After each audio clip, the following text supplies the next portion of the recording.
Hello all, welcome to Code Hub. Uh, Let us see to today's Lead Code's daily challenge. The problem is climbing stairs. You are climbing a staircase. It takes n steps to reach the top.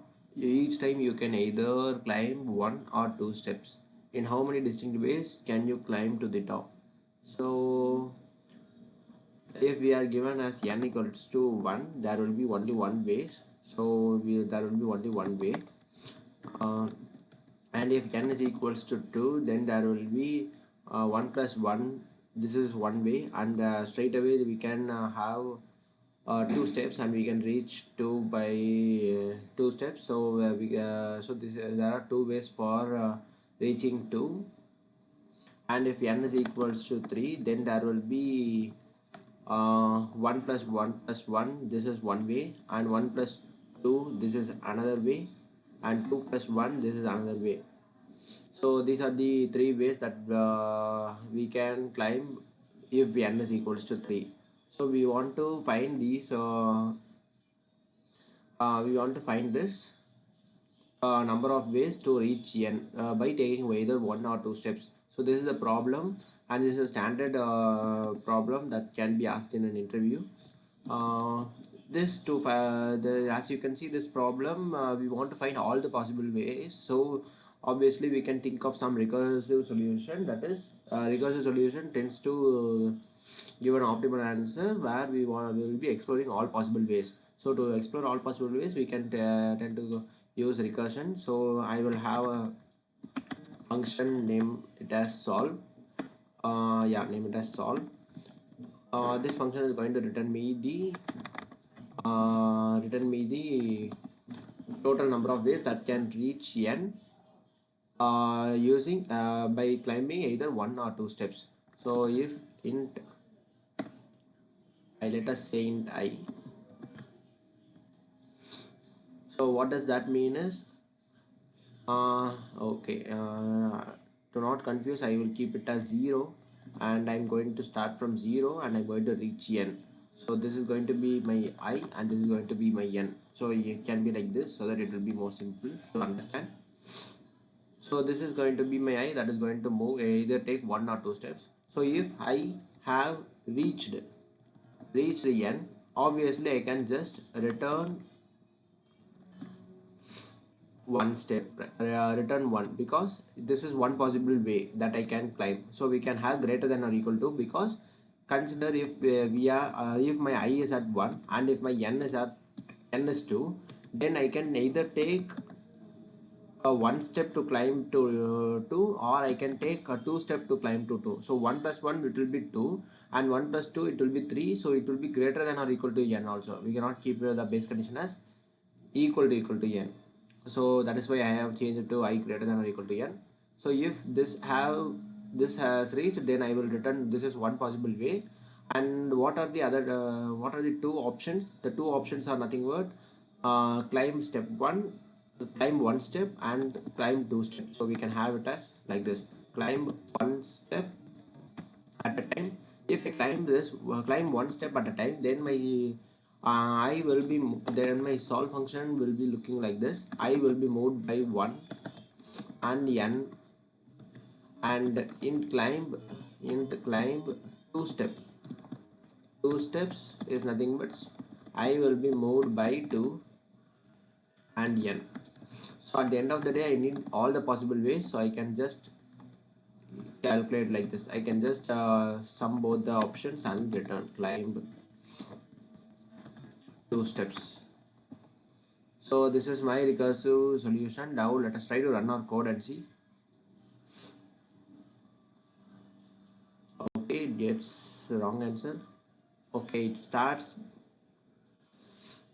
because it is an n has one based indexing. Let us have it as n minus 1. Now let us try to run our code. Or I should start 0. I should start from 1 instead of 0, because it is a one based indexing. We can have a start from 1 itself. It gets accepted, but this is a recursive solution. The time complexity will be order of 2 power n exponential, because of at each step we are having two options, so it will grow exponentially. So to memorize this solution we can use a dp. So here the changing parameters is only one, which is the n itself. So we can have a vector int dp of size n plus 1, and initially it can be initialized with -1, and I can also pass this dp, and here as well vector int dp, and even I can pass the arguments dp and dp. How can we memorize the solution? We can just keep dp of I equals to like this, and after the base condition we want to check if this is already solved, it is not equal to -1, then we can return this dp of I itself. This is already solved, because already solved, we don't want to compute again and again. So this is the technique of using memoization. So the time complexity will be reduced to order of n now, and the space complexity will be using in extra space order of n, and even and the auxiliary stack space is used of order of n, because we are using recursion. So now let's submit the code. Superb, it gets accepted. Hope you like the solution, but we can even optimize this solution by using tabulation. So this is a recursive approach. So obviously recursion, I will try to write the time complexity. The time complexity will be an order of n, and the space complexity will be an order of n plus order of n auxiliary stack space. This is auxiliary stack space. So by using a tabulation, we can reduce this order of n auxiliary stack space. So how we can do is, we can just change this to be 0, and what we can do is, we can take this this recurrence relation and just copy paste. Before that, we want to analyze how it goes. I goes from 1 to n. So yeah, this is in recursion. So in recursion, yeah, I goes from 1 to n, but in tabulation just opposite. So it should go from n to 1. So if it is n to 1, then what does that mean is, we want to write a for loop from n to 1. So int I equals to n, I greater than or equals to 1, I minus minus. So what does that mean is, uh, we can just copy paste this recurrence relation now here. So instead of this solve function, we want to keep it as dp of I plus 1, and this is nothing but dp of I plus 2.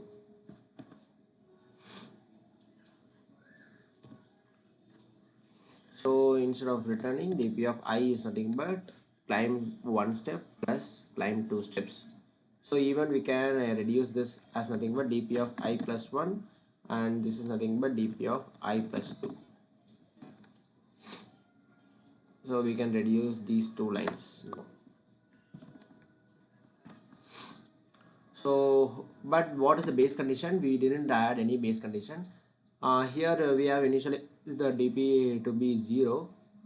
If I have reached greater than 1 n only, we are actually returning 1. So what we can do is, we can have a dp of n initialized with 1 initially.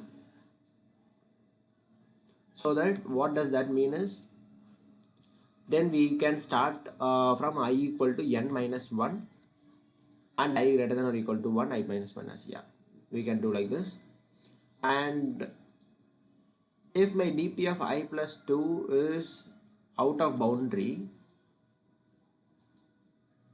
then what does that return? It will return a garbage value, right? So we can have a size dp of n plus 2, so that we will not we will not get an index out of bound error. So yeah, this is the tabulation method. Now what we can do is, we can eliminate this recursive function, and we at the end of the day we are returning dp of 1. So the problem will be solved and it will be having the total number of steps in dp of 1.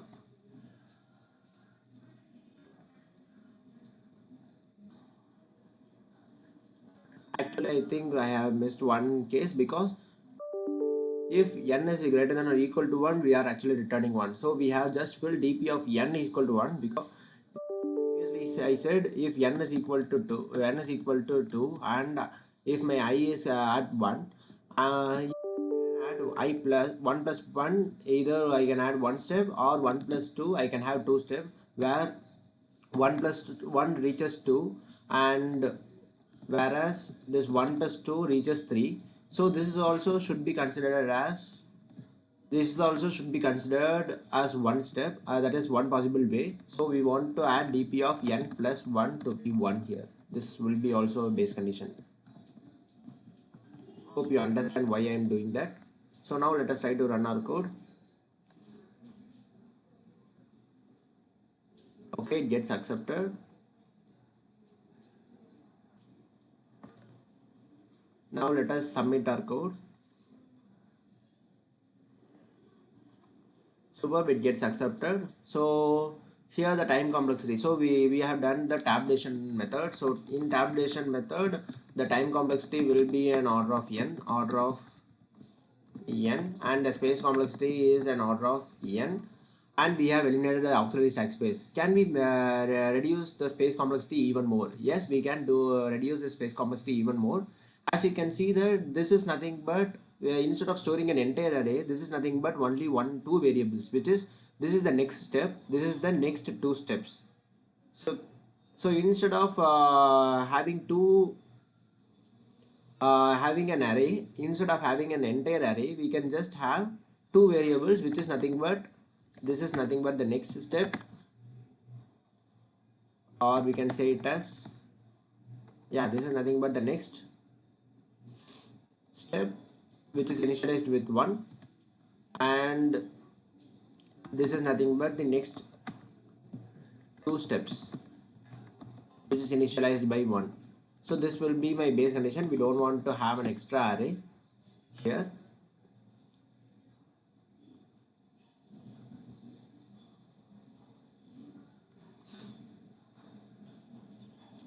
Or else, yeah, next step and next two steps. So we can just replace this dp of I plus 1 with next step, and this dp of I plus 2 with this next two steps. But we want to update this next step and next two steps in our next return next iteration, right? So this is going to be my curse step curse steps. Let us say it as curse steps.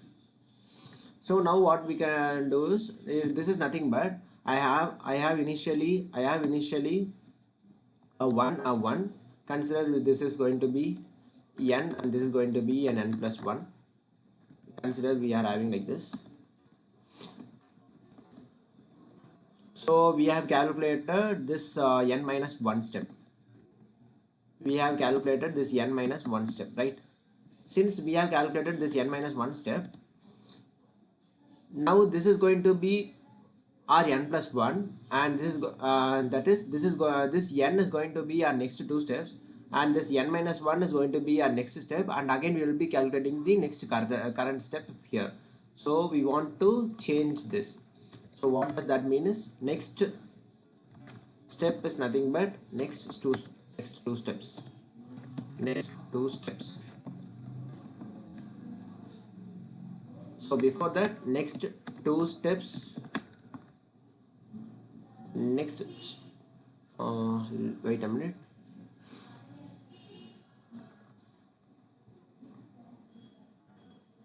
So now how we can update is, next two steps is nothing but the next step, and this next step is nothing but this current step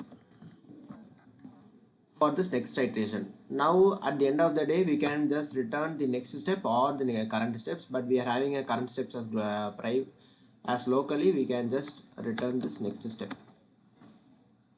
So now let us try to run our code. It should get accepted. Let's see. Okay, it gets accepted. Hope you understand what I'm doing. We are just updating the variables. We have not used any space here. Superb, it gets accepted. So this is the third solution that we have done in space optimization. So here the time complexity will be an order of n and the space complexity will be an order of 1. Hope you like the solution and let me know in the comments if there are any suggestions. Let us see in tomorrow's LeetCode daily challenge. Until then, bye.